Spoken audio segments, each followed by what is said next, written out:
Hey, what's up, everyone? It's Patrick Lovell, Truth Bomb, riffing on Wednesday, November 15th at 10:30 a.m. my time.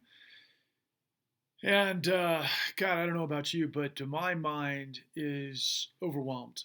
I feel like I'm a computer that is about to defrag from too much overload, too much information, too much disinformation, too much revelation, too much stimulus from videos, from positions, from tweets or X tweets or mainstream or positions and propaganda and all of the rest in a way that is just literally about to have me defrag. I kind of feel like I need to unplug for a little while, but I'm not going to. I'm going to double down. Look, first, I'd like to say that I would encourage you all who have already been here. I think we're up to 718 subscribers, which is terrific. Thank you. I love you.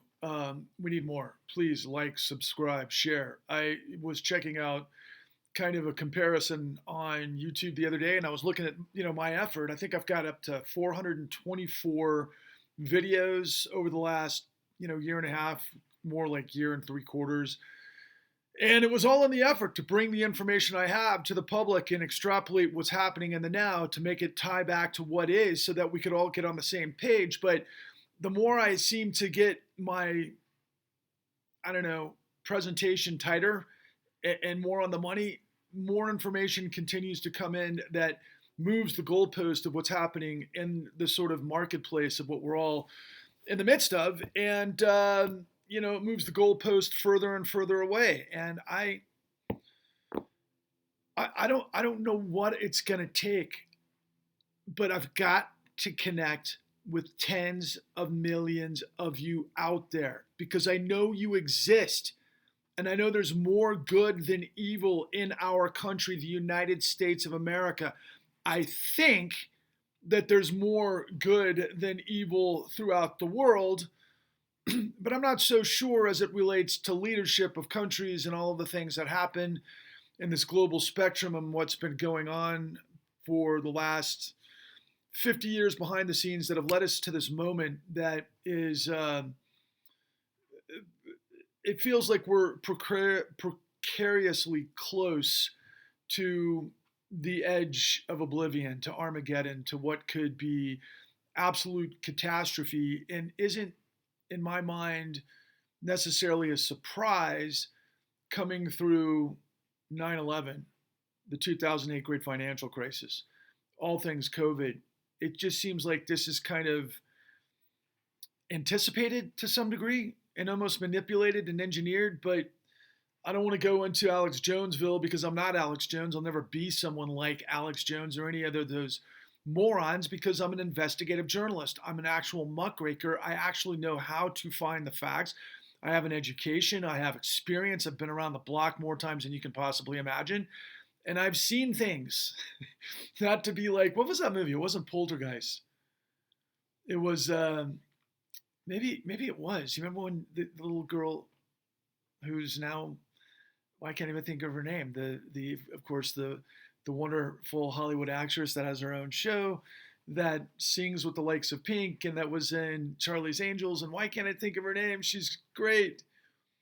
But she was in the movie Poltergeist, and I think she said I see things. Anyway, kind of a shout out to all of X generation. But God, it's like, where do I start? Where do I begin? I think the first thing is I've got to make a proclamation. Other than I need to connect with tens of millions of you because I have the truth. Well, what truth do I have? Well, again, I'm a producer. I'm a muckraking journalist. I spent the last 13 years because of being crushed by the 2008 great financial crisis, asking questions that didn't make sense because I knew at the time that media wasn't asking the right questions, but I didn't realize at the time the media wasn't asking the right questions because that's what they're paid to do, because that's part and parcel to the system. Does that mean that there's some sort of like crazy cabal behind the system, 10 levels deep that are some sort of, you know, diabolical, scheming extensions of Satan? Yes and no. First of all, I don't believe in any sort of mythical anything other than sort of things that are expressions of what the human reality is and always has been. And evil is real, and people that do evil and diabolical evil and grift in all manner shapes or forms of what happens in the power apparatchik could be demonic, could be diabolical. I've always framed it as that there's two columns of our soul, and everybody has to lean one way or the other depending on the polarization of these two columns. And you've got what I call character, integrity, and decency and dignity on this side of the equation. And you've got complicity, duplicity, hypocrisy on that side of the equation. And depending on who you are and how you're getting paid and where you fit in the mix and what kind of challenges you have and where you are in your journey, I mean, that's the story of life for all of us, no matter who we are. No matter who we are. It's that simple. And so I knew that pretty much my whole life, but I didn't really deconstruct that until, let's call it 2011. This is after my initial, shall we say, journey to redemption, journey to rebirth. I was somebody who had completely bought in hook, line, and sinker to all things the American dream. And the American dream was the most important thing in my life until I got crushed by the American dream not operating the way that we were all told it's supposed to function. And in the aftermath of that, I started asking questions and I started pulling on the threads, and it led me on this gargantuan 13-year odyssey that I'm now coming to the end of that 13 years. Depends on what I mark it at the beginning. But I really got on my journey at the beginning of, well, November 2011. So we're getting close, right? I mean, are we right on the money or are we 12? But November of 2011, that's when I started my journey. Right when the Occupy Wall Street movement kicked in, and I traveled with my colleague Eric Vaughn because I landed the whale. I didn't realize was the whale. He was just a friend of mine that I knew had means, and was somebody who was a good person in my community who I talked into, finding out what was going on. And he said, if you can go figure out how we became of, by, and for the people to of, by, and for the corruption, and the corruption, the corporation, both interchangeable, then I'm in. And I did. And that's how my journey began. And it's like nothing I could have ever predicted or understood or in a million years. I mean, it's, my colleague Eric Vaughn kept comparing me to Captain Ahab and chasing the white whale. And yeah, as it turns out, lo and behold, that's pretty much what I've been in the midst of. And so what is the midst of everything? Well, first of all, corruption is the existential threat. And corruption isn't something that I think most people interpret it as just something that they know that somebody is up to chicanery that is actually, doing something behind the scenes that most of us might do if they can get a leg up in something that might cheat and do something where they get paid behind the scenes to do a favor for somebody. And, in the grand scheme of things, no harm, no foul for, I think, most people, because I think most people live by those conditions. I think most people have to do that every single day. And so they don't consider it a existential crisis of humanity. But it is infinitum. And that's what I discovered. And so when I was approaching, literally, we're coming close to Thanksgiving, that's about the time I approached Zuccotti Park, vis-a-vis going through Washington, D.C., which I, at the time, had interpreted as Oz, and it was the yellow brick road that I was on at the time. And, I put those two things together that I just proclaimed that we're all in the midst of. And that was, I thought, the end of my journey. Because at that time, the questions that I were asking was like, look, I came out of the 2008 great financial crisis. Things didn't add up. It didn't make sense. But I wanted to understand power. And I ended up learning about power at that time. And I thought that by going to the Occupy Wall Street encampments, I'd get a lot of incitement from people that had gone through the same thing that I had, which was the 2008 collapse, people that had lost their families, once middle class people that suddenly had found themselves in bankruptcy and in desperation and economic, chaos that destroys the nuclear family. I mean, that's the nuclear bomb. That's collateral damage to the American people when you can't provide for a family and live a life of stability. That's chaos. That's carnage. And a lot of people, in the past had always said that's the business cycle. And I've always been a capitalist. I've always been an entrepreneur. I never have been a Confederate slash plantation capitalist. I've never been a robber baron. I've never thought of complete extrapolation and extortion and what's the worst of all, exploitation as a means to an end. No, I look at capital as an investment in an idea to bring great opportunities to market that really smart people endeavor together and share in the success if you're successful, which I've always thought is sort of the engine that made the United States what it is. And to a degree, that's true.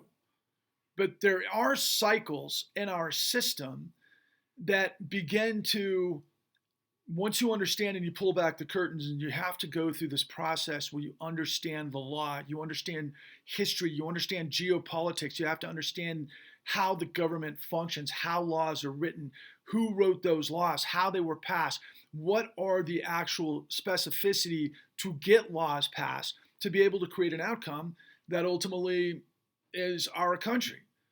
Which, when I think about it, if you push the quick rewind of why I had the opportunity to go on this incredible journey, it was because my partner, a guy who came from fabulous wealth, much more than I could ever fathom at the time, and I knew he was wealthy. I didn't know how wealthy, and I didn't know how connected either at the beginning. But I came to learn much, much more as time went on. But he invested in, if you can figure out how we went from of, for, and by the people to of, for, and by both the corporation and corruption that I'm in. Well, the crazy thing is, as an entrepreneur, as a capitalist, I was able to land him as an investor because I was of the mindset of what I was doing before. As a producer, you put projects together and then you go to a network and you sell them. And the idea is you've got to make a profit. Okay, that's capitalism. That was ultimately the intended goal. And based on what I know of the numbers of what the platforms are for the likes of HBO and Netflix and others, but I only really considered those two and potentially PBS for what we were doing.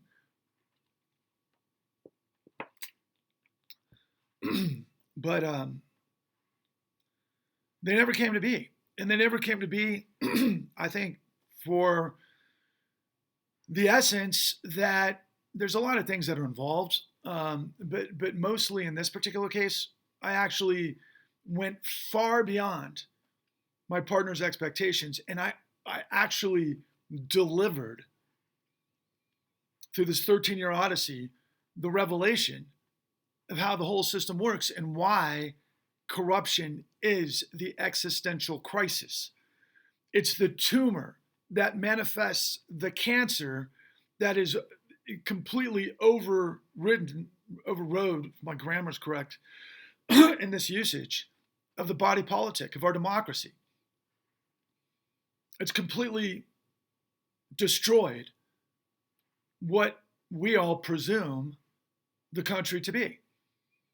And so as I started this and I pushed play today, I've overwhelmed with all of these things that have happened, not just today, but yesterday, the day before, I don't know, everything going back to the beginning of October 7th and the war in Israel between Hamas and the IDF and Gaza and whatever you want to say, and that broader conflict, which is incredible and incredibly difficult and incredibly complex and incredibly a lot of things, much of which is misunderstood overall, except for reactions to in-the-moment situations, which are understandable, but there's a lot more to it. And I guess the same could be said of everybody who proclaims over and over and over they know the system is corrupt. They know the system is rigged. But what I continue to tell everyone is you don't know who did what, when, and how, what they did, why they did it, how they did it, and what they got away with it, and what it means. Because if you did, we wouldn't be in this situation if a majority of the population actually believed in liberty and justice for all, upon which rests everything through the integrity of law. And of course, separation of powers. And why did the founders create a system like that? Because they knew absolute power corrupts absolutely. They understood, like the 17th century French philosopher who was a libertarian, Bastiat, who stated that when a group of men discover plunder, they create a legal code to authorize it and a moral code to glorify it.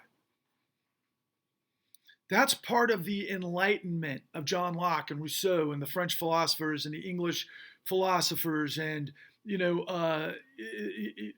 leaders and revolutionaries that would ultimately build upon the notions of in Western liberalism, the Magna Carta, which of course wasn't liberty and justice for all, it was for the landowners, and a shared balance of power that would create what ultimately would be the oligarchies of the Middle Ages, premised on, monarchies and that sort of historical context, ultimately based on serfdom, to which fast forward to the United States' revolution against England and ultimately the French Revolution, at least in principle, was the nature of liberty and justice for all. And the only way we could get there, and the framers understood it, was to create separation of powers and checks and balances, to create integrity and a revolutionary zeal, to know that we can't be under the thumb of autocrats and monarchies, or crazy, insane rulers that take for themselves and everybody else is expendable, which is where I started my journey.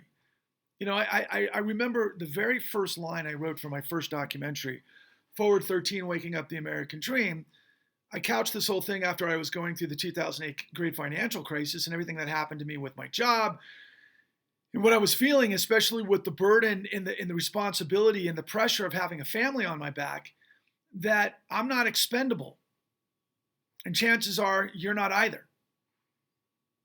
And all of these things came from my DNA, from my understanding of my education, of my history, of my family, of everything that came before in my 40 years of existence on this earth, right before the roof fell on my head in that cataclysm, which, for example, the Palestinians call 1948, when the Israelis came in mass because of the Holocaust, they call it the Nakba, because of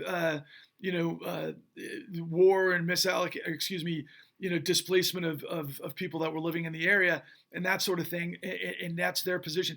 For me, the greatest calamity of my lifetime was when the economy completely failed and the roof fell over on my head and I was like buried in this rubble.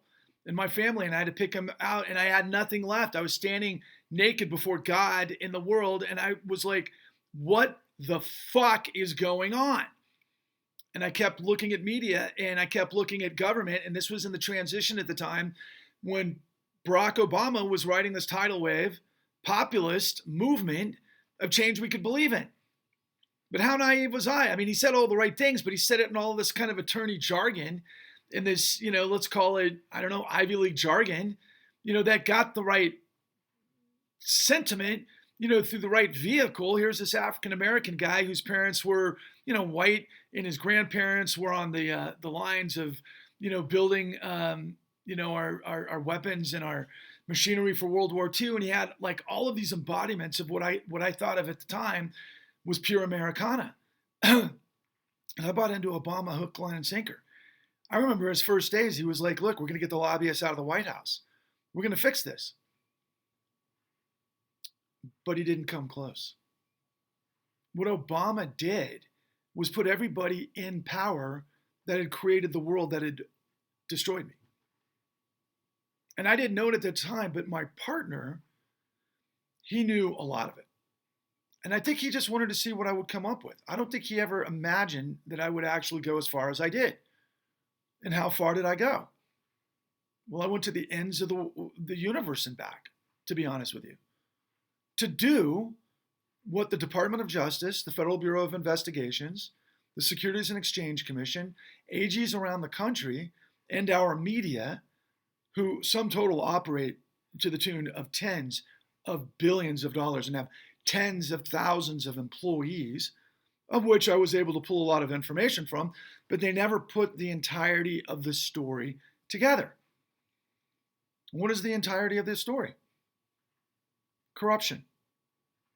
What kind of corruption are we talking about? We're talking about a couple of guys that, like let's say, did Obama, make a deal, with some guys because he was going to get elected because there was a lot of financiers from Wall Street that decided to move their donations and their support into his campaign versus Hillary Rodham Clinton, which was incredible at the time because the Clintons had really locked up Wall Street forever. I mean, the entire system that we have is because of the Clinton Democratic crossover to the Wall Street meritocracy. That's created NAFTA. That's created this neoliberalism, for the last, 40 years of which they were a part of, but ultimately philosophically to give us this revolving door of so-called professionals that played a huge role in corruption. In fact, they were the corruption. They enabled it through what we call deregulation, desupervision, and decriminalization. That all happened during the Clinton administration, and it all happened with the Clintons' President's Working Group, which included a lot of guys that came from finance, like Robert Rubin, who was his Treasury Secretary, who came from Goldman Sachs as the CEO. Then there was Arthur Levitt, who was in charge of the SEC. Then there was Alan Greenspan, who was the conservative laissez-faire, acolyte of, the fountainhead, the philosopher queen, Ayn Rand, who was also a jazz guy. He kind of had all the right makeups, but most importantly, what he was out of was the savings and loan crisis. There's the top economist for the world's largest bankruptcy at the time that came out of Keating and Lincoln Continental. Wow. And he became our, under Reagan initially, and then continued under Clinton and Bush, of course, our Federal Reserve Chairman. Yeah, and he pretty much ran the world, if you want to know the truth, by creating and doing and manifesting and talking like he was Chauncey Gardner for like almost every quarter, where nobody could really fully understand what he was talking about. But now I do, many, many, many years later. And then the Committee to Save the World, which included Larry Summers from Harvard. And who am I missing from that trifecta? Well, I got Greenspan and I got Rubin, and there were more. But they created, the most important guy was Phil Graham, whose wife, Wendy Lee Graham, was board of directors for Enron. And those guys were out of Texas. And let me tell you, I'm from Houston, Texas, and some of the most gifted, egregious, diabolical minds on the planet come out of my hometown. And I used to think of that as power, and I used to love it until I didn't, because I understood what the carnage was, including the carnage that buried me. And what was that carnage? Was deregulation. We went from, which I didn't understand at the time because we didn't teach this in our education in my college and everything else. I had to learn this through my journey. But all of the things that created the Great Depression, which were many of the same sorts of game playing scenarios that finance did that ultimately blew up the world in 2008, very similar. We ended up what was known as the Pecora hearing, which an Italian immigrant, a Sicilian immigrant, a guy by the name of Ferdinand Pecora, a guy who was literally off the boat, pull yourself up by your bootstraps, a guy that got into Tammany Hall, and a guy, because he came from Sicily, his expertise became the mob and grift. And that's what he understood when he got inside the books and miraculously realized that the so-called great at that time, it wasn't the Jews, even though there was plenty of Jews in the mix, but it was literally the, it was the white Anglo-Saxons, man, that controlled Wall Street. Yeah, it was the Ivy League, and they were all white Anglo-Saxon, and yeah, they were all the old money and the old monarchy that was even before what we call the, oh my God, what do we come up with Rockefeller and all the robber barons and all the titans of that time period after the Civil War, the Gilded Age. Yeah, these guys were all before that, and they had complete control of everything. To be honest with you, they are, when we think of when the founding fathers came together, and there's always been this sort of debate from those who understand really the true nature of the beginning of our foundation. And I always argue that the greatest thing that ever happened in the history of the world was the founding fathers coming together to have the courage to take on the greatest empire in the world at that time, which was not just the Redcoats and King George III and their navy, which was all their military power, but it was the East India Trading Company and Parliament on all their economic interest. That was really what all of the military power was about, because that's what happens in imperialism. And so when our founding fathers got together, they were learned men and they were geniuses, and we had some of the best in the world that were inspired by all the great philosophers and the traditions of the patriotic, revolutionary zeal out of France and ultimately, England. There were many, in those countries that, of course, led to us creating the Bill of Rights and what ultimately led to the Constitution and separation of powers and this construction of a government of, by, and for the people, of which, of course, we had the revolution to create. But from the very beginning, we know that there was 3/5, compromise, and, not all men were created equal. And yet it was in order to form a more perfect union. And yeah, it was for the land owning gentry, which are the original aristocrats of this country and oligarchs. But yeah, they were abolitionists at the same time. And no, not everything is perfect and by the books, a storybook. It's usually like my granddad taught me when I was a kid, you better love to fight. And so I grew up very argumentative and very distrustful of power and very committed to the study of power. I always kind of figured I'd go on to law school and follow in my father's footsteps, but I ended up going to Hollywood and I became a producer. And I worked really, really hard at becoming a successful producer. And I did achieve becoming a successful producer until, of course, the world fell on my head. And then I was able to put together a deal because I am a producer. And then I got more than I bargained for, i.e., I was chasing the white whale. And so when I discovered, ultimately, after 13 years of going from Forward 13, waking up the American dream, that really just personified everything I learned in terms of the analogy of the two columns of our soul metaphor, I learned the ins and outs of the details of what the law is, and then deregulation and who did what, when, and how, to create a systemic racketeering enterprise on a global scale that was the largest criminal conspiracy in the history of the world, bar none. That if we were a capitalist country, the idea is that we have creative destruction, that you fail, that we have bankruptcy, and that people go away who made those kinds of mistakes. They have to reset, they learn their lessons. Maybe it takes them another 7 years to get back into whatever game they're in, which happens.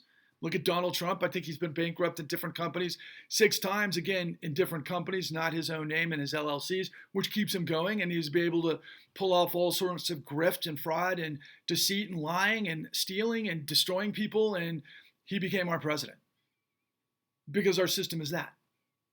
And how did he become our president? Well, because Obama failed us. Because Obama came in and put everybody who was in control of the system that created the system, he let them clean it up. He gave us an African American. Think about how diabolical this is, right?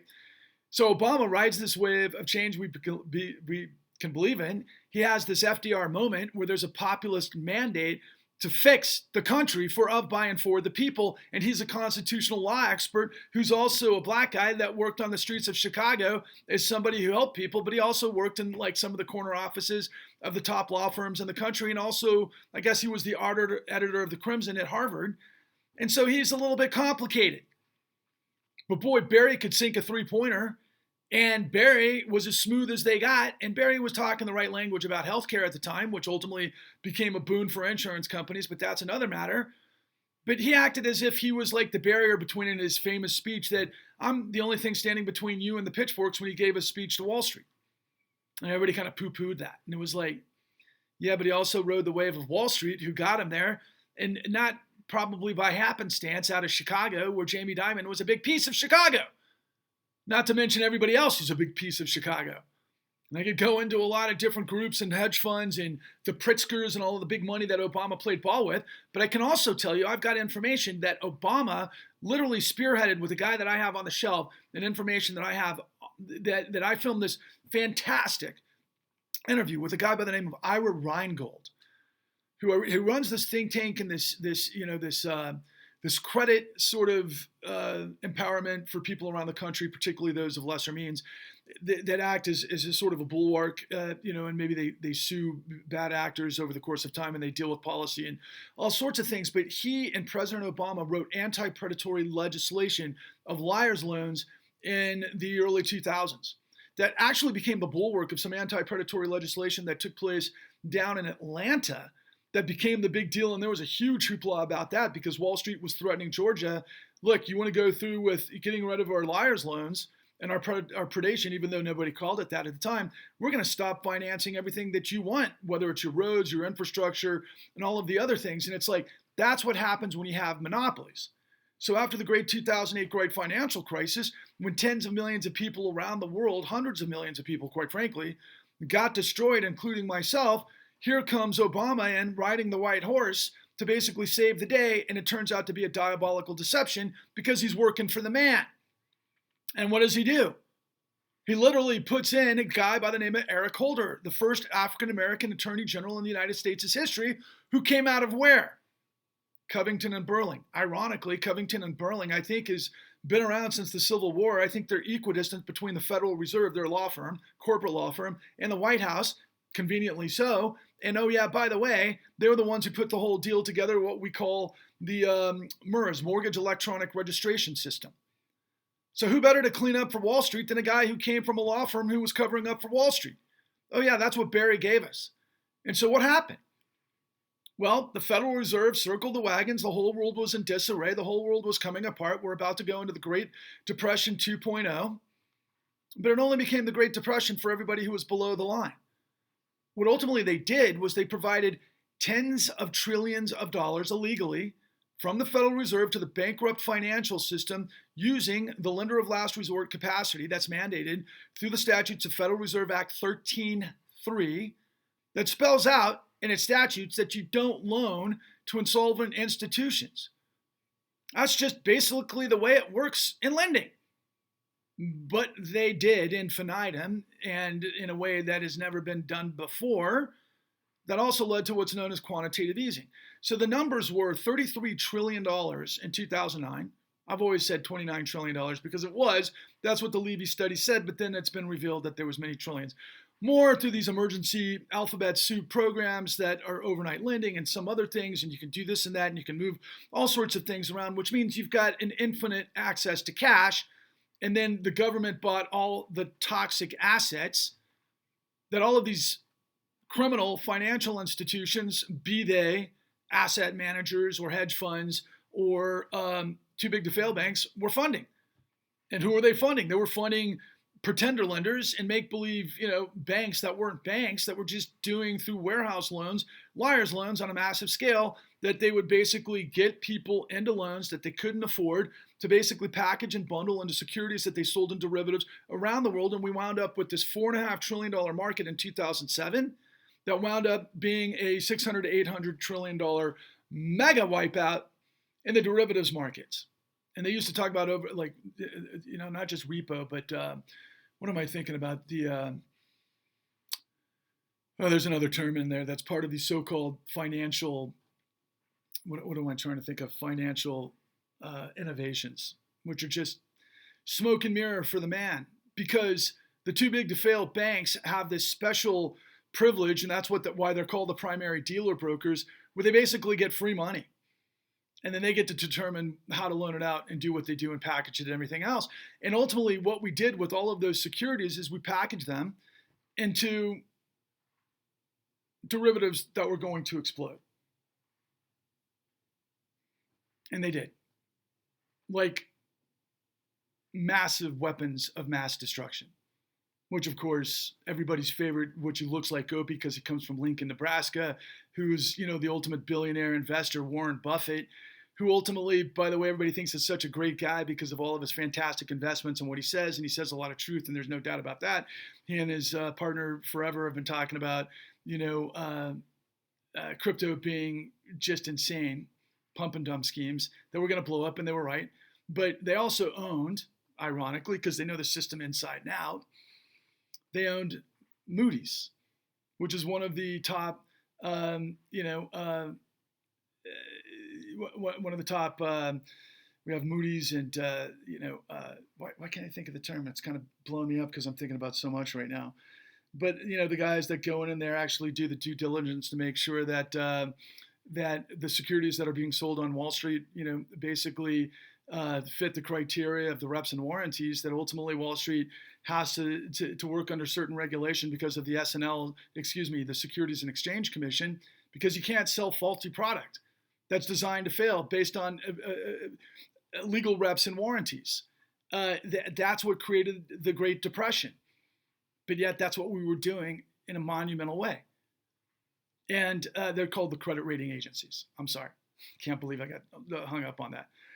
And so, Warren Buffett knew exactly what happened, to the tune, just another side story. I'll never forget hearing about how this whole thing went down, but it was just amazing that Goldman Sachs had to be bailed out by Warren Buffett. And boy, Goldman was deeply, deeply involved with all of the packaging. And quite frankly, this is another piece of information that I've got on the sidelines that I'm sitting to try to get in front of the American people. We've all seen the movie, or many people have seen the movie, The Big Short. And we think that, the whole thing came from Christian Bale's character, who's a guy by the name of Michael Burry in real life, who did his supposed due diligence and knew the market was going to fail. So he shorted against it, which is a big risk because of what you got to pay in front of the whole, system collapsing. And yeah, that happened. But to put this into perspective, Michael Burry and his associates, I think, netted 500 million. The guy that was working with Goldman is a guy by the name of John Paulson, not to be confused with Hank Paulson, who was our Secretary of the Treasury, who also came from Goldman Sachs, who was deeply, deeply involved with everything that I'm about to express to you or explain to you, and I have been throughout, with what the Federal Reserve did, because he and Ben Bernanke and Timothy Geithner all did in reaction to the 2008 Great Financial Crisis, of which Hank Paulson was deeply involved. But John Paulson was shorting on a level that was monumentally bigger than what we got to see in The Big Short, to the tune of, he walked with 20 billion. This guy, John Paulson, and his lieutenant, Paolo Pellegrini. 20 billion on the short. And do you know how they were shorting? Was it due diligence because they knew exactly what they were doing and how they were doing? Yeah, to the point where they went and they created relationships with brokers, pretender lenders that had criminal backgrounds, where they were lining everybody up with liar's loans that they were sticking into a vertical lender called Greenpoint, of which Goldman Sachs owned. And then they pumped and dumped throughout the entirety of the world, including what we called Abacus, which was a German deal. And they ultimately blew up the world based on intent, because they knew that the people they were loaning to through liar's loans, based on everything that we show you in the con at www.thecon.tv, were going to explode. And so it was a sure thing. And oh yeah, by the way, this case was in front of the Supreme Court last year when the Pipefitters of America and the Arkansas Teachers Pension brought a class action against Goldman Sachs for doing exactly what I said. But the Supreme Court, which we all know, if you're paying attention to Alito and Thomas and others, that were getting all of these gifts, these billion-dollar gifts from all of these real estate guys, by the way. In the Supreme Court, they were like, no, there was no expectation that the underwriters could have foreseen what they were loading up on these pensions. Meanwhile, they were a part of it, and they knew exactly what they were in the midst of, because they did it to blow up. That's called racketeering. And then when you get the Supreme Court in the mix and you get all of the players from lobbyists into, quite frankly, the President of the United States and the Attorney General, it's called corruption. And they use weapons of mass destruction to destroy the American middle class, the American working class, and retirees, because all of this was connected to pensions. Like I just premised, the Arkansas Teachers Pension Fund, and also the pipe fitters and plumbers of America. And the Supreme Court was like, there's nothing to see here. That's what courts do. They can obfuscate just like media. And here I am giving you details, of which I've got literally thousands of pieces of documentation that prove illegal foreclosures in courts around the country. And I've got interviews with all the right guys. And if you want to check out my work that's already completed, which shows you everything that led up to the 2008 great financial crisis. And I was always intended to do everything on the back end. But what happened? We delivered the truth, which is what I set out to do. And my partner, who comes from Wall Street royalty, by the way, and I literally, my company got checks, or I should say, transactions from Goldman Sachs. It was like, come on, man. The guy would steal from Robinhood. It was like Robinhood. It was amazing what my partner was doing for me, but at the same time, we could never do more and enough. And he had already spent enough to get us where we went. We ended up spending $4.5 million between my first project and the second project to get the $33 trillion truth, which is now the $70 trillion truth. And I can't give it away for free. We're giving it away for free. It's at the www.thecon.tv. And so my whole world blew up a second time because, it happened. I'll never forget how this whole thing happened. So I've explained, kind of the first episode that launched me on this journey, plenty of times, but it wasn't, I was living, Jesus Christ, so close to the fulfillment of my American dream. I had it within reach. I was in the red zone. I had the representation of paradigm.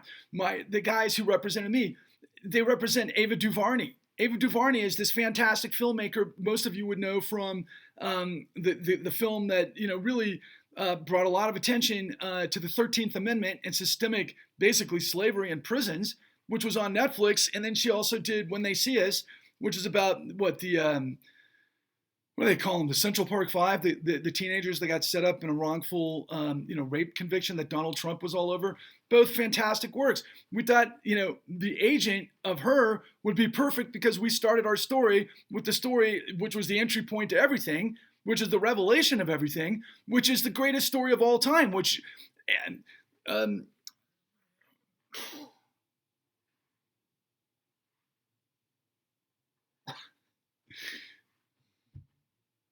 Addie Polk. Addie Polk is this 91-year-old African-American woman who lived in her house for 4 decades, owned her house completely outright, was the expression of one of the most grueling stories of the American dream because she was born at that time period of Jim Crow. She was living in the South. She was part of the Great Migration with her and her husband, Robert, who relocated to the industrial Midwest. They ended up in Akron, Ohio. He worked in the rubber factories during World War II when all of the white working class went overseas to fight the war, and a lot of African Americans filled in the gap, as did women. But in this case, Robert Polk had worked 2 jobs apiece to give his wife a life. And of course, coming from the Jim Crow South where there are no options, they had achieved the American dream. And ultimately, we had all of these things that overcame redlining and some of all of those other things, but they owned their home. And it was such an exquisite sort of achievement. And not just Addie Polk's life, but in so many African Americans' lives, overcoming what they did to get home ownership. It's like the most important thing in the world, and that's why they call it the American dream. What they had to go through to get to that point for Robert to give his wife security. And he did. And of course, he passed away like everybody does. And he lived on a pension and fixed income, of which Addie had to live on. And by the time you get to 2001, 2, 3, she's elderly. She's got to deal with, increases in cost of medications and life and everything else. And then somebody comes to her door because I guess this is part of the story that is the story that, somebody knocked on her door and realized that she had to get some fix done to her roof because counties at the time were giving fines to people for cosmetic makeup in their neighborhoods. They couldn't let their houses fall apart or their sidewalks, and they had to fix that. And here was a woman that was on a fixed income, living off of her husband's pension, that was forced to fix the roof. And here, and lo and behold, was this predatory lender that she didn't know, but she thought they might be offering manna from heaven when he said, look, you don't realize this, but the value of your house has increased to here. I can make you a loan against your equity that you could use to increase your, to catch up with the cost of your living. And all you have to do is take out this loan. There's more to it than that, but she did.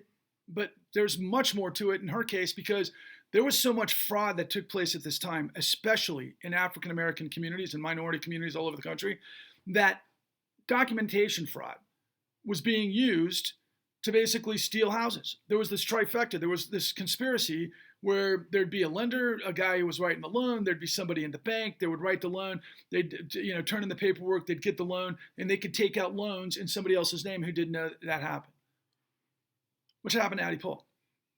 And so she starts getting these foreclosure notices, and she's trying to tell anybody that would listen, which of course is no one, because nobody in our society listens to people that are downtrodden and don't have money, because the only way you're listened to is if you have money, quite frankly.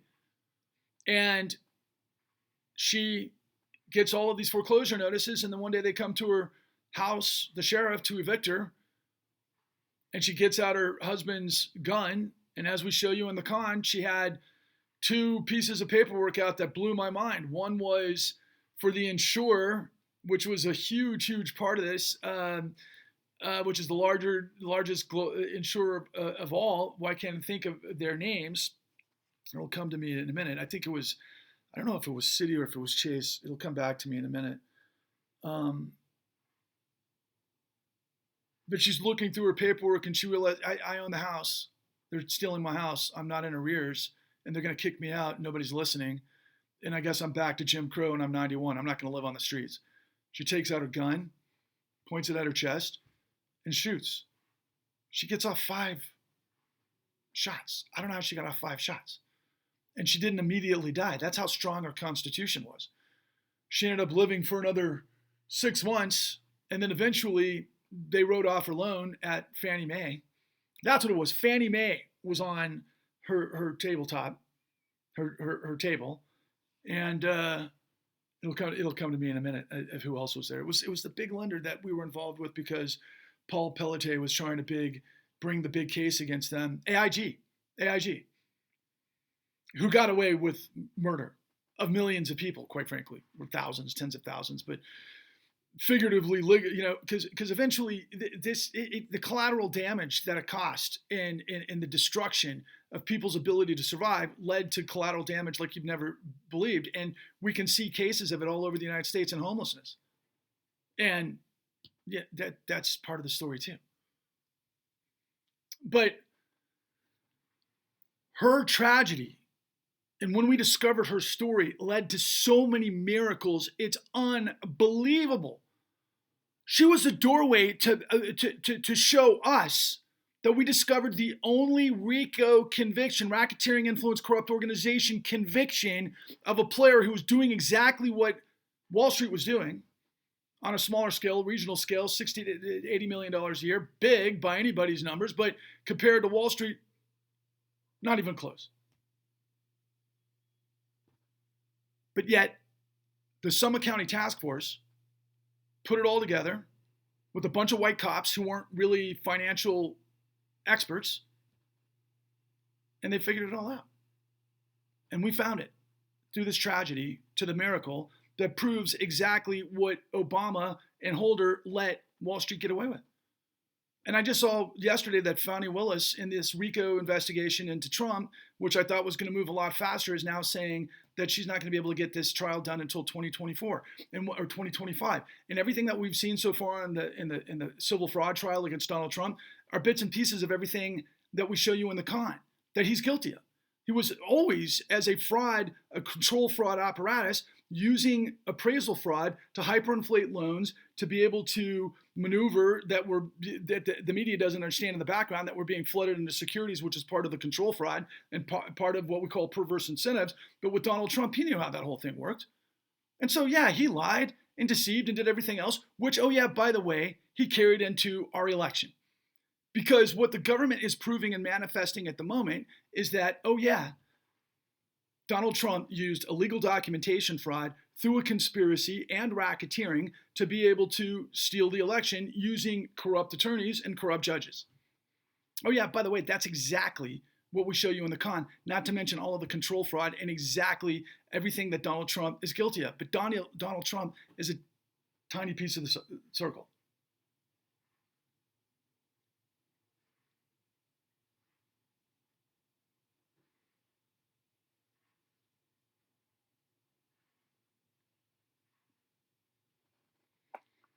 It's a wild world.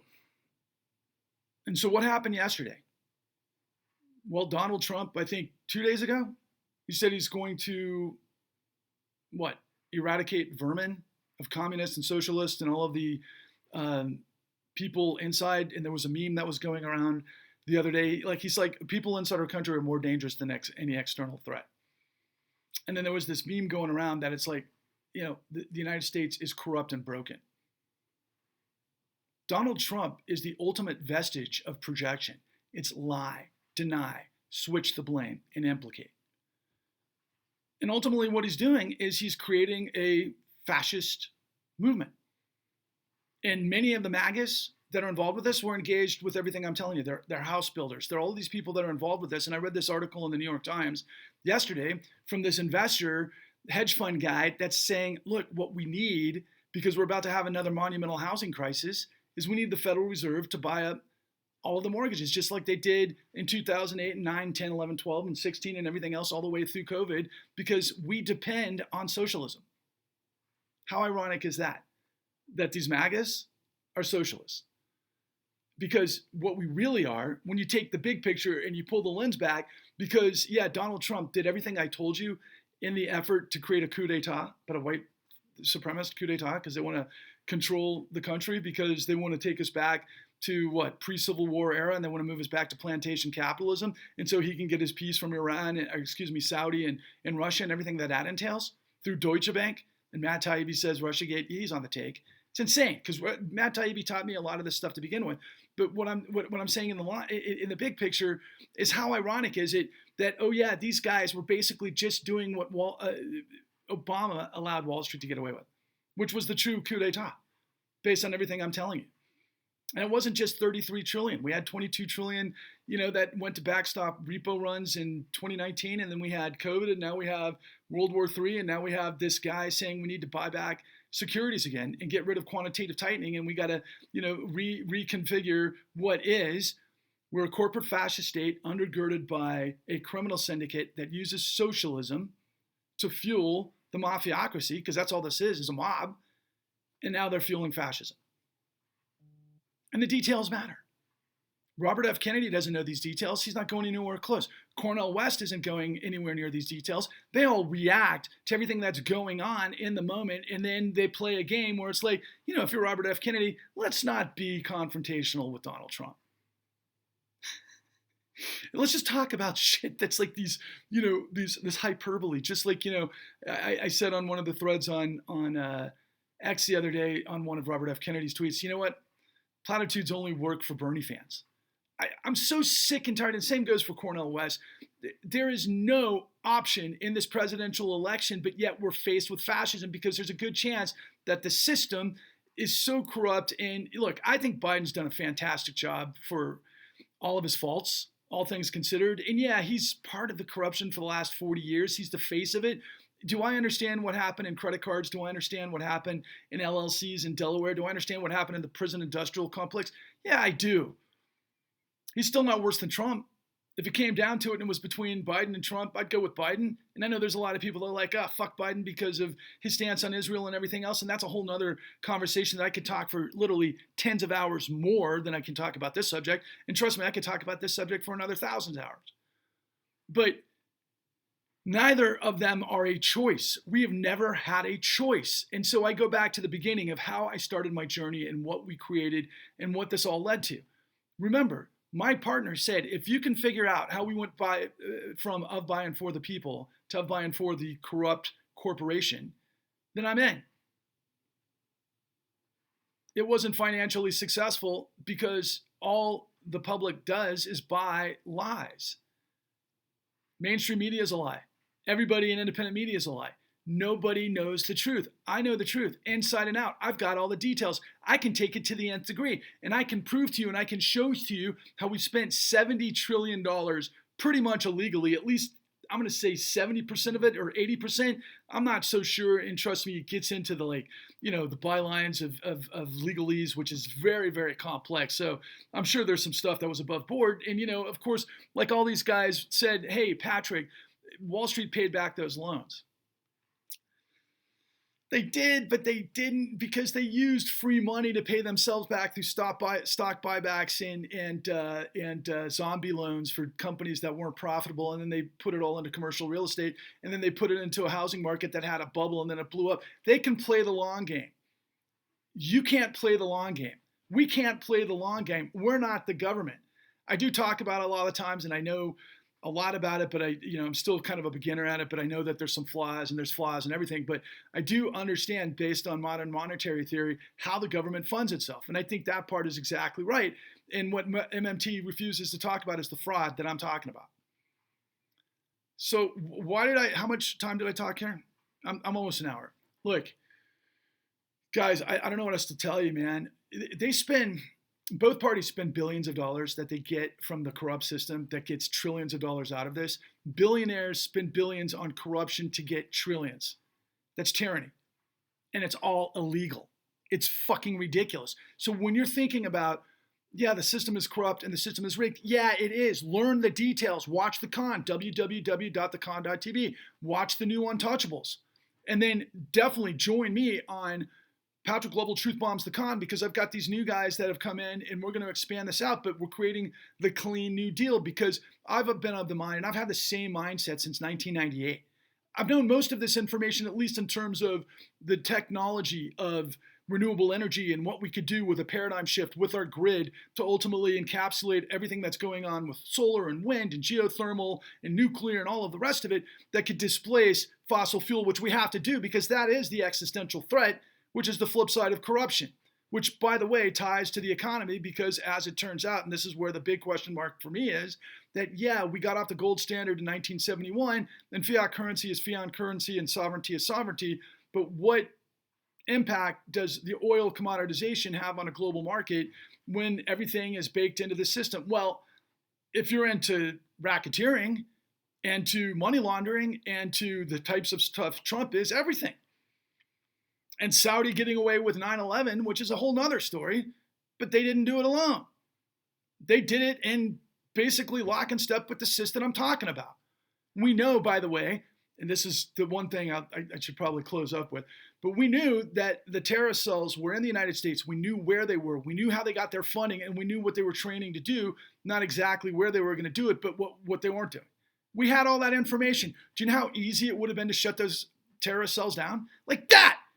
That was in 2001. That's not we had great technology then. We knew exactly where these guys were. We could have prevented not just 9/11, but the last 20 years that super hyper, increased our dependence on fossil fuel and all the corruption around the world, which begins and ends with Saudi, which, by the way, it was on the front page of the New York Times today that China and the United States are declaring that we're going to move towards renewables, but both of them are up to their eyeballs in Saudi. And they've got way too much freaking control and interest, considering they're a religious theocracy, and fuck Saudi. I hate Saudi. I hate corruption. I hate all corruption. I hate Trump. I hate fascism. I hate liars of all manners, shapes, or forms. None of us are going to be perfect, but we've got to get our heads around the collective corruption. And we're offering you, I've got $4.5 million into all of the work that we did, and then a whole lot of free work otherwise, tens of thousands of hours, all of which are there for you to sink your teeth into. But we got to create this movement. And in addition to that, I will give you two pitches on this front. So look, we got to raise capital for this venture. We got to have people that come in. I need engineers. I need software tech guys. I need people who see the future. I need people who want to get into a renewable energy paradigm. I need people who want to change the entire calculus of the system. I want people who want to purge corruption. This is a tidal wave crusade to purge corruption. And if you, me, and everyone you see who isn't a Nazi, who believes in integrity, dignity, decency, sustainability, and beauty, and we come together in unity and we merge to defeat the tyranny of misery, that is our destiny to lead in the new clean deal.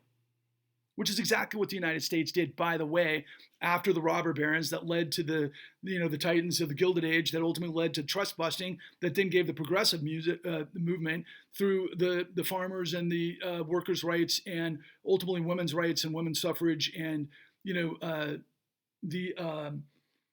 civil rights movement, and then ultimately the environmental rights movement. All of that stuff actually preceded the New Deal. And then we had to go fight Hitler to overcome all of it. It's never been an easy ride. I guess it's never going to be an easy ride. What my editor used to say to me is that, Patrick, what you're expecting us to do is to climb up to the top of Mount Everest backwards with our shoes off, carrying a 10-ton boulder. That's what I've been doing. And I lost everything in the process, but I'm still grinding. And this is the righteous grind. As my friend Roseanne Rabiola Mile reminded me yesterday, when you have the truth, you're bulletproof. And it's not rocket science, it's racketeering. We're trying to raise $13 from each individual to get 13 more people in the mix. If we can get to 13 million people, we have a $169 million war chest, which we can move this, what I call, in a Bob Geldof sense, what I want to do is a national barnstorming tour to bring this truth with all of the information I have to all of the people. And I want to do it through what's known as muckraker media. Not only do I got to blast through all of the corruption that's basically destroying and polluting our world and sustainability to survive on it, I got to smash through the corruption of propaganda, which is media.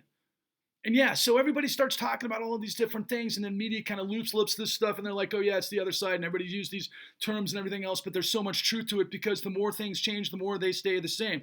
As David Byrne used to always say, and I love and I agree with, because I think he is a prophet, same as it ever was. And look where my hand was. People, I have the fucking answers. I need those of you to come with me to become guardians of the galaxy. Jesus fucking Christ. Can you transit your inner superpower? Can you work with me to overcome what is everything? It's 2023. We had the answers in 1983, 87, 91, 94, 1998, 2001, 2008. It's 2023.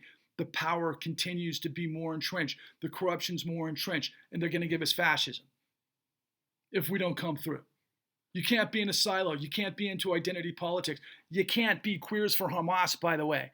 Sorry to alienate you guys, but I wouldn't want to deal with you anyway if you're that nuts to not know that Hamas would throw you off the top of a building. And oh yeah, by the way, as much as I don't want to get into it at the moment because there's so much to talk about, A, yeah, I believe in a state for Israel. B, I always thought it should be democracy. C, I threw my hands up years ago because I knew that all the bad guys were in control, and all of the different leverage and all the different manipulation that leads to a moment like October 7th, which now when I'm looking through, clarity always comes a few days, a few weeks, a few months, a few years later. But the way it looks like with all of the stuff with the hospitals, yeah, we found out information today that, yeah, Hamas is operating from within hospitals, using patients as human shields. That's fucking insane. Oh yeah, do I know that it was an open air prison? Oh yeah, do I know that the Jews offered the Palestinians a way to create their own state that could have been like what? Like I don't know. What is the one that's in Asia that off the why can't I think of that huge corridor of economic power? I guess I think of Abu Dhabi or Dubai in the Middle East, but Singapore. There was a chance to kind of move that direction, but did they? No, they built money on having their leaders live in Qatar in billion-dollar fucking mansions while their people suffered, while they built tunnels to create a situation where they wanted to play the world. Yeah, there's a lot of players that want Israel destroyed. I don't think Israel's going to ever be destroyed. I don't think that's a possibility. Not even if Iran goes full on. But if they did, we have a global calamity on our hands. Think about where we are at the moment. This is how I have to finish this. So yeah, the Christians have always had this thing called the rapture, which is built on the Old Testament's reference to Armageddon, which is the end of the world. And or the Christian Bible the Armageddon came from the Old Testament, and then there was a new version of it, of course, in the New Testament. And the idea is that the new Christ is the Savior is going to come in after this massive battle between good and evil, and yet, and evil is personified because everybody's wicked, right? And then God's going to cleanse the whole thing, and he's going to do it through the new Christ. And then everybody's going to live happily ever after. And through this sort of, the enemy of my enemy is my friend sort of thing, Jews and evangelicals have been tied at the hip for a long time, which has led to a lot of this insanity with the Christian right, the full-on Christian right, and what they call the Zionists. But it's like, Sheldon Adelson and billionaires and Netanyahu and all these guys who aren't my type a cup of tea. Again, I believe in Moses and the integrity of liberty and justice for all and democracy, and you win through statesmanship and common sense of the people. But that's not what happens when people get completely played through asymmetric information and they don't take it upon themselves to go ask the questions that I did. And I had to do that. So I'm the deliverer.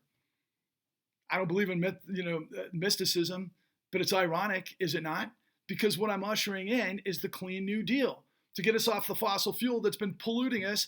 And we can do it because I've got the details of $70 trillion being used to backstop this global system of corruption and destruction. And, the guys up on top living great while everybody else is expendable. And I'll finish where I started with Forward 13, waking up the American dream. And I guess this is really getting close to my 13th anniversary.